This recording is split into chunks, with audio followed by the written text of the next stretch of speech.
러시아가 현지 시각 10일 아침 우크라이나 수도 키이우 등 주요 도시에 폭격을 퍼부었습니다. 우크라이나 정부는 러시아가 미사일 85발을 발사했고 이 중 43발은 격추했다고 밝혔는데요.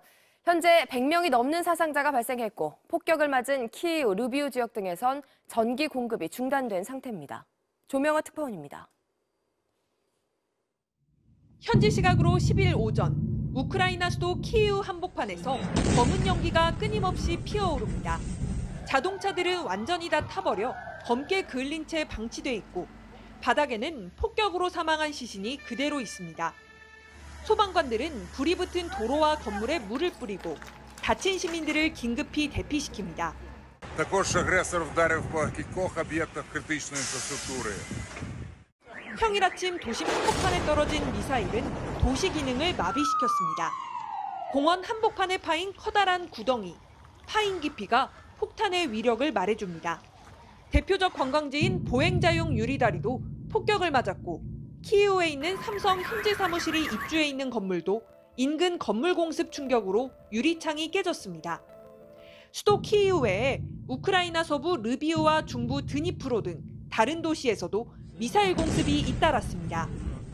Два вибухи. Бачу, пішов дим. Тут наша квартира.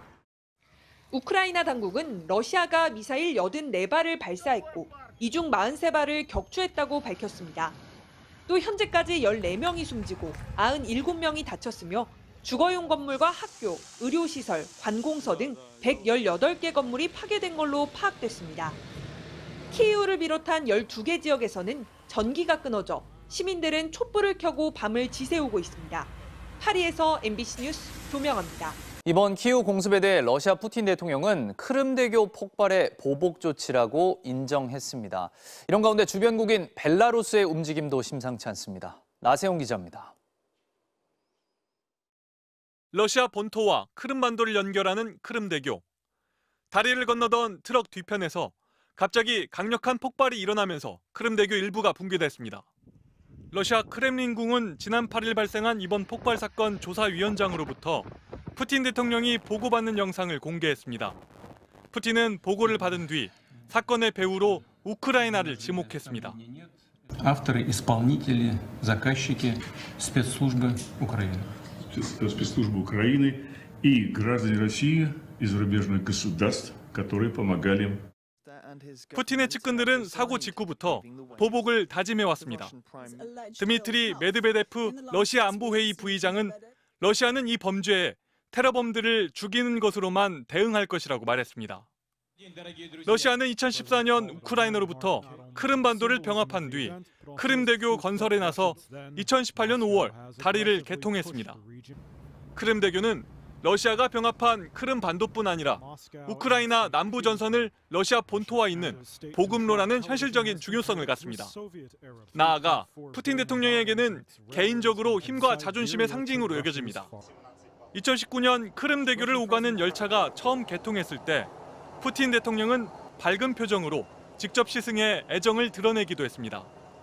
CNN은 푸틴 대통령이 크림대교 공격을 본인에 대한 모욕으로 받아들여 앞으로 무자비한 보복에 나설 수 있다는 분석 기사를 내놨는데 우크라이나는 이후 러시아 측 공습으로 12개 도시에서 민간인 사상자가 나오고 기반 시설이 파괴됐다고 밝혔습니다. 우크라이나 국방부가 공습에 대한 복수를 공언하는 가운데 친러시아 진영인 이웃 국가 벨라루스의 움직임도 심상치 않습니다. 벨라루스의 루카셴코 대통령은 긴장 고조를 이유로 벨라루스 러시아 합동기동부대를 서쪽 접경 지역에 배치할 것이라고 밝혀 벨라루스가 참전하는 것 아니냐는 우려를 증폭시켰습니다. MBC 뉴스 나세웅입니다. 미국 바이든 대통령은 우크라이나 젤렌스키 대통령과 전화 통화를 하고 러시아의 공습을 규탄했습니다. 또 우크라이나에 대한 지원을 계속하겠다고 약속했습니다. 워싱턴에서 김수진 특파원입니다.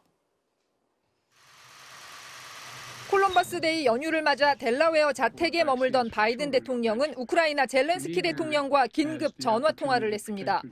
바이든 대통령은 러시아의 미사일 공습을 비난하고 우크라이나의 첨단 방공 시스템을 포함해 필요한 군사 지원을 계속하겠다고 약속했습니다. 특히 이번 공격은 시간이 얼마나 걸리더라도 우크라이나 국민과 함께하겠다는 미국의 약속을 더 강화할 뿐이라며 러시아의 전쟁 범죄와 잔혹 행위에 대한 책임을 묻겠다고 강조했습니다. We're in touch almost daily with the Ukrainians, and we're going to continue to provide them security assistance. 유럽연합도 러시아의 공습은 21세기에 있을 수 없는 만행이라고 규탄했습니다. Russia once again has shown to the world what it stands for. It is terror and brutality. Those who are responsible have to be held accountable. 유럽연합도 추가적인 군사 지원에 나서기로 한 가운데 미국과 유럽, 일본 등 주요 7개국은 내일 우크라이나 젤렌스키 대통령과 긴급 화상회담을 하고 대책을 논의할 예정입니다.